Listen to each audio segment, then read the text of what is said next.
السلام عليكم حبايب قلبي، شلونكم؟ شلونكم اخباركم؟ مشتاقة لكم هواية هواية هواية.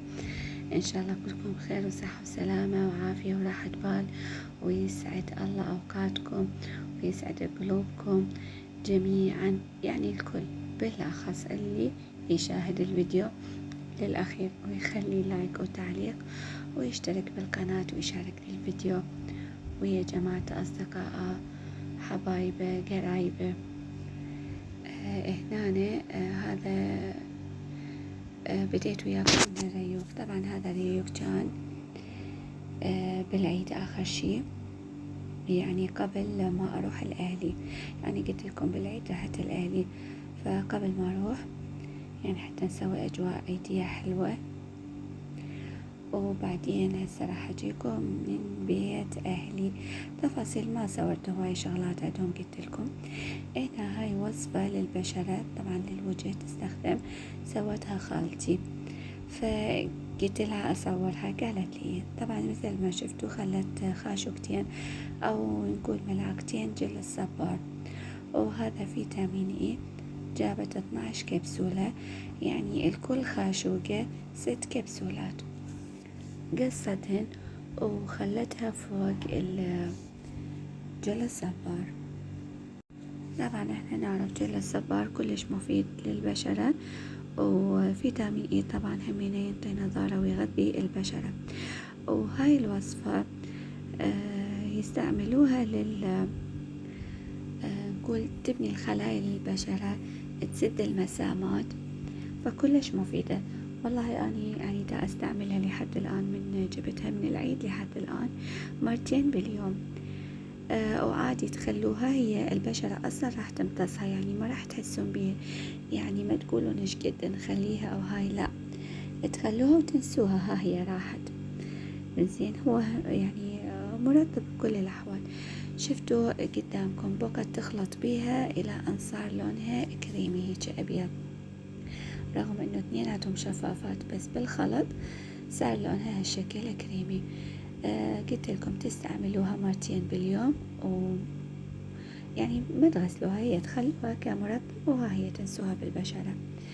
فأتمنى تفيدكم، لأن أنا صراحة يعني شفت فرق عليها، يعني صار أسبوع دا أستعملها، بس الحمد لله كلش زينة. هنا أنا غدا بيت أهلي سمك مقلى وتمن أحمر. طبعا أنا كلش أحب السمك المقلى، أحبه أكثر من المشوي. انتو همين هيك لو تحبون المشوي أكثر كتبوا لي بالتعليقات يا اللي تحبوه أكثر. هو بدأ خلص رمضان يعني، وبدت الحيرة مالت الغداء وحيرة العشاء وحيرة الريوق، حتى الريوق ترى حيرة، يعني مو منه نخلي ألبان وها هي، لا همين بيض والمخلمة والسوالف وهواية شغلات. هنا رحنا المطعم السلطان، فحبيت أصور لكم أجواء العيد. طبعا كان كلش حلو المطعم ما شاء الله. طبعا هو يعني مطعم كبير بقاعة أعراس، بمدينة ألعاب، بألعاب إلكترونية، وبالإضافة إلى المطعم بهواية قاعات، يعني قاعة داخلية خيمة وحدائق. طبعا اللي رايح لا يعرف هاي التفاصيل. دائما احنا نحب نروح هناك على مود بألعاب حتى للجاهل، يعني تدرون الجاهل مو مال خلوا له أكل ويقعد، لا لازم يلعب. فأنسب مكان إلنا هذا، لأنه بيه ألعاب، وألعابهم أسعارها مناسبة، يعني مو فد شي غالي.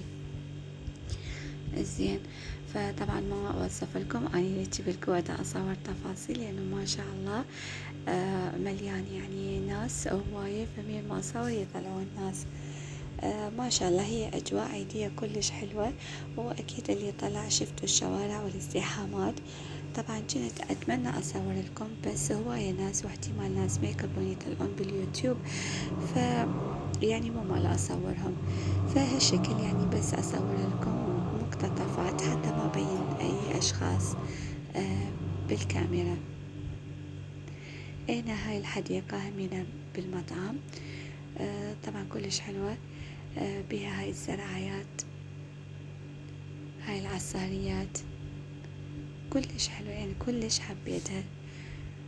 وهنا عندنا دمعة الطفل. طبعا تيجي دمعة الطفل بالقاع.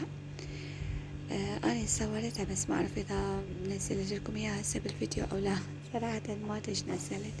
هيات هذه دمعة الطفل. طبعا أنا كلش أحب الحديقة والزرع يعني بشكل مو طبيعي. أتمنى إن شاء الله في يوم من الأيام يكون عندي بيت بحديقة ولو صغيرة يعني. إن شاء الله يا رب. ادعوا لي بنات، ادعوا لي وادعوا لكل المتابعات اللي يتمنون بيت إن شاء الله يا رب. فالمهم أجواء كانت كلش حلوة، كلش حلوة. مكانكم خالي، واللي طلع بالعافية عليه وكتبوا لنا وين رحتوا وين طلعتوا. طبعا هو العيد ما يراد مال مدينة ألعاب أو الثورة أو هاي الأماكن اللي تكون كلش مزدحمة. فالأفضل إنه هيجي أماكن يعني واحد يروح لها، هي صح من ازدحام بس إيش ما يكون الازدحام ما يوصل مثل مدن الألعاب، يعني المناطق اللي متنزهات تكون أكثر ازدحامات. شوفوا هنا هسه هاي الأجواء تجنن، والأطفال شلون مستمتعين. ربي يحفظهم إن شاء الله يا رب، وينصر العراق ويرجع يوقف على حاله مثل قبل يا رب آمين. وهمينا ما ننسى أخوانا اللي في فلسطين، يا رب يحفظهم وينصرهم إن شاء الله، ويرجعون لمدينتهم ويرجعون يبنوها من جديد، ويرحم شهدائهم يا رب، ويشفي جرحاهم آمين، ويفرح قلوبهم. خطايا الله يساعدهم، تابعوا هواي بهاي السنة والسنة اللي فاتت إن شاء الله. الله يساعدهم إن شاء الله يا رب آمين. حبايب قلبي، أتمنى إنه يكون فيديو اليوم عجبكم وحبيتوه. ويعني هاي آخر أيام إلنا قبل الامتحان شوية، يعني ونسنا نتجاهل لأنه ما باقي لنا إن شاء الله الأسبوع الجاي تبدي الامتحانات، وإن شاء الله يا رب النجاح والتوفيق لكل طلابنا يا رب آمين، سواء الابتدائية الوزاريات السادس ابتدائي ثالث متوسط سادس إعدادي متوسط إعدادي. إن شاء الله يا رب الكل ناجح والكل نيات والمعاي إن شاء الله. كل اللي طالب علم يا رب يوفقه ويفرحه وينجح ويفرح ويفرح أهله يا رب آمين. ومو تنسون فرحوني أنا يحمينا بلايك من عندكم وتعليق حلو، شاركولي الفيديو حتى تسعد القناة بكم. أحبكم هواية. طبعا هنا أنا هذا الأكل صورت لكم شوية من عنده مو كله، لأنه احنا يعني هواية عوائل وميز كلش طويل. أحبكم هواية ومع ألف سلامة.